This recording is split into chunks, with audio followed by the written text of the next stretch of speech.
ಇಂಚು, 2 ಇಂಚು, 3 ಇಂಚು, 4 ಇಂಚು ಅಂತ ಈಗ ಇಂಚಸ್ ಇದೆ. ಇವಾಗ ನೋಡಿ 1/2 ಇಂಚು ಅಂತ ಹೇಳ್ತೀವಿ. 1/2 ಇಂಚು ಅಂದರೆ ಇಲ್ಲಿಗೆ ಬರುತ್ತೆ. 1 ಇಂಚ್ ಮೇಲೆ ಮಧ್ಯ 1 ಇಂಚು ಮತ್ತು 2 ಇಂಚು ಮಧ್ಯದಲ್ಲಿ ಒಂದು ದೊಡ್ಡ ಗೆರೆ ಬಂದಿದೆ ನೋಡಿ, ಅದು 1/2 ಇಂಚು. 1/2 ಇಂಚ್ ಅಂತ ಹೇಳಿದರೆ ನಾವು ಇಲ್ಲಿಂದ 1ರಿಂದ ಈ ಮಧ್ಯದ ಗೆರೆ ಇದು 1/2 ಇಂಚು. ಇಲ್ಲಿ 2 ಇಂಚ್ ಇದೆ ಅಂತ 225 ಅಂದರೆ ಇಲ್ಲಿಗೆ 1 ಇಂಚ್ ಆದಮೇಲೆ 2 ಲೈನು, ಇದು 225.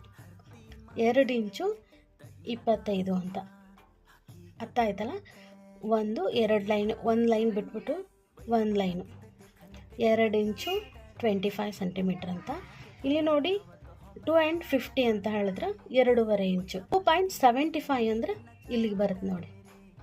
2.50 25 50 ಇದು 75. ಆಮೇಲೆ 3 ಇಂಚು